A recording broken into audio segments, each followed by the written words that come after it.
जमशेद साहब, आपको पता है नवाज शरीफ ज़राई यूनिवर्सिटी मुल्तान, उसके जो वाइस चांसलर थे वो 1.5 साल पहले रिटायरमेंट पे चले गए थे, और जो प्रो वाइस चांसलर थे उनको आर्जी चार्ज दिया गया था, लेकिन उन्होंने आर्जी चार्ज में 1.5 साल बतौर वाइस चांसलर काम किया है। कल उन्होंने इस्तीफ़ा दे दिया है।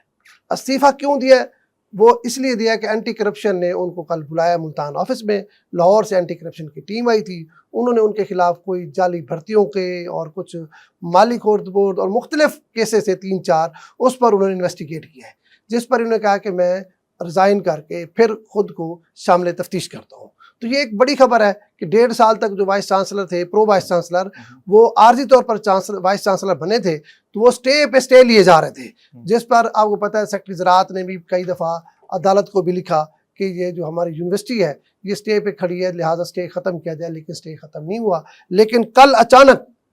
वाइस चांसलर ने रिज़ाइन कर दिया। जी, इश्तियाक रज़वाना साहब, प्रोफेसर डॉक्टर इश्तियाक रज़वाना साहब लोकल आदमी हैं, साबिक गवर्नर पंजाब मलिक रफ़ीक रज़वाना साहब के करीबी अजीज़ भी हैं,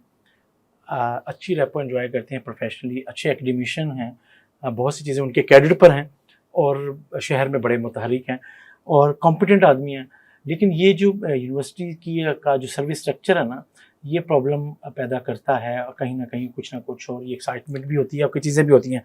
इस केस में जो आप बात कर रहे हैं, इसमें मुझे ये लग रहा है कि जो चीज़ें भी हुई उसमें लेकिन थोड़ी सी यहाँ मैं वजाहत करना चाहता हूँ। ये हमारे दोस्त हैं इश्तियाक रज़वाना साहब, इन्होंने तो सिर्फ किया है 1 साल 5 माह स्टे के ऊपर, लेकिन आपको पता है मुल्तान में तो प्रैक्टिस ऐसी भी है कि एक वाइस चांसलर 12 साल एक यूनिवर्सिटी पे रहे हैं,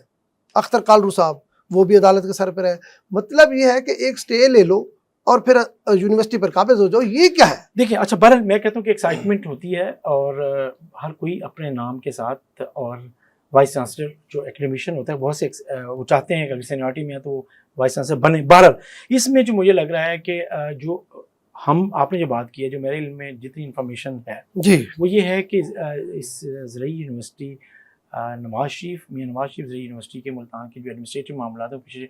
1.5-2 साल से खबरों में भी हैं, आपको पता खबरों में भी हैं, कोर्ट में भी हैं। नई वाइस चांसलर की तकरीर नहीं हो रही, मामला कोर्ट में बार बार जा रहे हैं, चीज़ें हो रही हैं। जैसे आपने बात की कि कुछ इशूज़ के ऊपर कोर्ट में गए, वो खुद भी गए हुए थे या कुछ और लोग भी गए हुए हैं, तो ये 3-4-5 पिटीशंस हुई सेक्रेटरी एग्रीकल्चर ने लिखा, आपको याद होगा। होगा इस पर ये हुआ था कि नए वाइस चांसलर की तकरीर, मुस्तकिल वाइस चांसलर की तकरीर होनी थी, तो वो भी पेंडिंग में चला गया, बाकी जगहों पे हो गया स्टे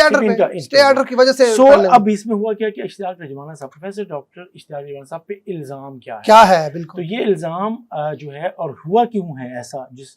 एंटी करप्शन ने एक वाइस चांसलर को इतनी आसानी से, वो होता नहीं है। हुआ ये है कि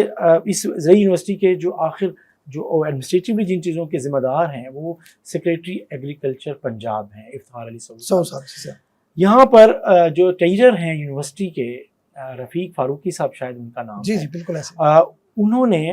एक जो ये मामला पहले मैंने कहा कि चल रहे थे, तो उन्होंने एक ख़त लिखा मेंबर सिंडिकेट को, चांसलर को, सेक्रेटरी एग्रीकल्चर को, कि ये इलीगल एक अपॉइंटमेंट हुई है, उसको हम तनख्वाह नहीं दे सकते। वो शख्स भी कोर्ट में चला गया जिसकी अपॉइंटमेंट हुई थी कि मुझे तनख्वाह नहीं मिल रही। जब बताया गया कि ये अपॉइंटमेंट ही इलीगल है, और भी 3-4 चीज़ें हैं, जो गाड़ियों का गलत इस्तेमाल है मुबैना तौर पे, और इसके अलावा जो मेरा ख्याल है कि ये सिंडिकेट के जो डिसीजन हैं उनको, उनके जो सिंडिकेट के भी ये भी इल्ज़ाम लगाया कि सिंडिकेट के कुछ मिनट्स को भी में रद्द किया गया। तो ये जो लेटर है, ये जब गया है higher education department, secretary HD, secretary agriculture और चांसलर गवर्नर पंजाब को, तो वहाँ से ये लेटर एंटी करप्शन को मार्क हो गया। वो होना ही था कि, और एंटी करप्शन ने अपनी जब उस एप्लीकेशन को देखते हुए जब वहाँ से मार्क होकर आई, तो फौरी तौर पे एंटी करप्शन ने उनको बुला लिया, और उस बुलाने में ये हुआ। तो अब जो आप बात करें, इसमें थोड़ी सी वजाहत कर देनी चाहिए मेरा ख्याल है अपने व्यूवर्स के लिए, कि इश्तियाक रज़वाना साहब ने रिज़ाइन सिर्फ कायम मकाम वाइस चांसलर के तौर पर, वाइस चांसलर मौजूद है, वो जैसे उनकी तकरीर उसमें है, सिर्फ उन्होंने जो उनके पास आरजी चार्ज था, कायम मकाम वाइस चांसलर के तौर पर, वो उन्होंने छोड़ चांसलर का जो 1 साल 5 माह रहा है। इसमें हम एक और बात भी कर रहे हैं, उसमें भी इन्होंने जो एज ए कायम मकाम वाइस चांसलर जो कुछ भी एडमिनिस्ट्रेटिव स्टेप लिए, बहुत सी यूनिवर्सिटी के हक में थे, बहुत सी चीज़ें होंगी, उसके ऊपर एतराज़ भी होता है उसको, और उन्होंने मुखलिस अंदाज में भी किया। लेकिन उन्होंने एक इम्पोर्टेंट وکیل ہیں یونیورسٹی کے لیگل ایڈوائزر تھے رانا آصف سعید جو ہائی کورٹ بار کے صدر بھی رہے سنا ہے، ان کو بھی انہوں نے ہٹا کر ریموو کیا ایک نیا اپنے طور پہ لیگل لگایا ایڈوائزر سر۔ وہ بھی یہ کہتے ہیں کہ قائم مقام وائس چانسلر فوری طور پہ یہ نہیں کر سکتا تھا، تو اس طرح کی چیزیں مطلب چل قائم رہی ہیں، مقام وائس چانسلر کے پاس وہ کوئی ڈے بندہ ٹو ڈے افیئر نہیں، دیکھ سکتے ہیں، بس کوئی بندہ رکھنے کا اختیار ہی نہیں ہے۔ ادارے پہلی تو بات دیکھتے ہیں، یہ ہے نا، syndicate کرتا ہے چیزیں کرتے ہیں۔ تو اس پہ تو ایک یہ بات ہو گئی۔ دوسری بات یہ ہے، دیکھیں آپ کو یہ پتہ ہے کہ یہ ابھی کام لمبا چلنا تھا، اگر یہ بات اینٹی کرپشن نہ جاتی تو سٹے تو چل رہا ہے، آپ کو پتہ ہے، وہ تو مطلب ہے سٹے پہ چل رہے تھے، جیسے میں نے آپ کو پہلے بات کی کہ این ایف سی جو یونیورسٹی ہے ملتان کی، اس کے وائس چانسلر والی کاپی ہو رہی تھی، لیکن اگر ہم اس کو ہم دیکھیں نا کہ اس میں آلریڈی وہ جو اب آتی ہے بات کہ کیا یہ تناظر کیا وائس چانسلر کی جو یہاں مستقل وائس چانسلر کی جو نشست ہے اسامی ہے، اس پر ایک مستقل وائس چانسلر آنا ہے۔ ساؤتھ پنجاب کی سب سے بڑی یونیورسٹی ہے، ایگریکلچر کے حوالے سے تو بڑی، بلکہ میں تو یہ سمجھتا ہوں کام پنجاب رکا کی ہوا ہے، دوسری بڑی ہے، دوسری بڑی یونیورسٹی ہے فیصل آباد کے بعد، تو ایرڈ یونیورسٹی بھی بڑی ہے۔ تو اگر ہم اس کو دیکھیں تو اس کے بعد اگر ہم یہ دیکھتے ہیں کہ اب کیا نئے وائس چانسلر کی تقرری کا پروسیس آگے بڑھتا ہے، تو یہ معاملہ بھی پھر ہم ویورز کو بتا سکتے ہیں کہ وہ معاملہ ابھی بھی ہائی کورٹ میں ہے۔ ہائی کورٹ میں ایک پیٹیشن کو جواب دیا گیا ہے، اس کا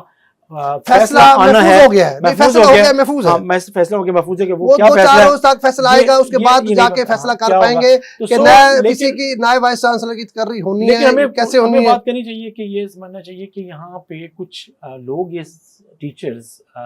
سمجھ رہے تھے، ڈاکٹر اشتیاق صاحب ہوں، رضوانہ صاحب ہوں، یا کچھ اور پروفیسر ہوں، وہ یہ سمجھ رہے تھے کہ وہ اس طریقے سے جو نئے وائس چانسلر کی تقرری میں رکاوٹ پیدا کر سکتے ہیں، ڈال سکتے ہیں، یا اسے لنگر آن کر سکتے ہیں، یا واقعی ایک رائٹس کی لڑائی ہے جو لیگلی لڑی جا سکتی ہے۔ لیکن بہرحال یہ سب چیزیں مل کے یونیورسٹی کا حال یہاں اس حد تک پہنچ گیا ہے کہ ایک وائس چانسلر کو اینٹی کرپشن نے بلا لیا، 2 گھنٹے بٹھایا، تو سو یہ چیزیں نا بہرحال اب یونیورسٹی کس طرف جائے گی، اب ایڈمنسٹریٹیولی چیزوں کو کیسے دیکھا جائے گا اور چیزیں ہوں گی، بہرحال ہائی کورٹ کے فیصلہ اس میں اہم کردار ادا کرے گا۔